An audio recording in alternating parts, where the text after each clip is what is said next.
சட்டவிரோத பண பரிவர்த்தனை தொடர்பாக அமலாக்கத்துறை பதிவு செய்த வழக்கில் திமுக எம்பி ஆர் ராசா நேரில் ஆஜராகியுள்ளார். விவரங்களை நம்முடைய செய்தியாளர் ஆனந்த்குமார் வழங்கி கேட்கலாம். ஆனந்த், வணக்கம். தொடர்பான விரிவான விவரங்கள். வணக்கம்.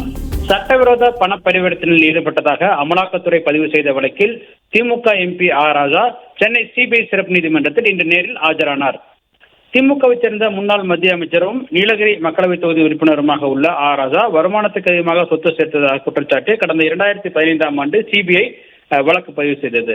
இதன் அடிப்படையில் 2022ஆம் ஆண்டு எம்பி எம்எல்ஏகள் மீதான வழக்கில் விசாரிக்கும் சிறப்பு நீதிமன்றத்தில் சிபிஐ சார்பில் குற்றப்பத்திரிகை தாக்கல் செய்யப்பட்டது. அந்த குற்றப்பத்திரிகையின் காலத்தில் வருமானத்திற்கு அதிகமாக 579% சொத்து சேர்த்ததாகவும் சுமார் 5,53,00,000 ரூபாய் அளவிற்கு சொத்துக்கள் குவித்ததாக சிபிஐ குற்றம் சாட்டி குற்றப்பத்திரிகை தாக்கல் செய்தது.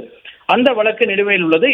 அந்த வழக்கின் அடிப்படையை கொண்டு ஆர் ராசா மற்றும் அவரது நண்பர் கிருஷ்ணமூர்த்தி, என் ரமேஷ், விஜய் மற்றும் 2 நிறுவனங்களுக்கு எதிராக சட்டவிரோத பண பரிவர்த்தனையில் ஈடுபட்டதாக அமலாக்கத்துறை சார்பில் வழக்கு பதிவு செய்யப்பட்டது. இந்த வழக்கு சென்னை உயர்நீதிமன்ற வளாகத்தில் உள்ள சிபிஐ சிறப்பு நீதிமன்ற நீதிபதி எழில் வளவன் முன்பு விசாரணை நடைபெற்று வந்தது. இந்த நிலையில் இன்று இந்த வழக்கு நீதிபதி எழில் வளவன் முன்பு விசாரணைக்கு வந்த பொழுது ஆர் ராஜா உள்ளிட்டோர் நேரில் ஆஜராகியிருந்தனர்.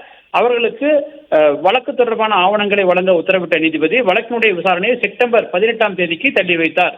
இதனிடையே அடுத்த விசாரணையிலிருந்து ஆஜராவிலிருந்து விலக்கு அளிக்கும் ஆர் ராஜா தாக்கல் செய்த மனு தாக்கல் செய்தார். இது குறித்து அமலாக்கத்துறை பதிலளிக்க உத்தரவிட்டு நீதிபதி விசாரணையை செப்டம்பர் மாதத்திற்கு தள்ளி வைத்திருக்கின்றார்.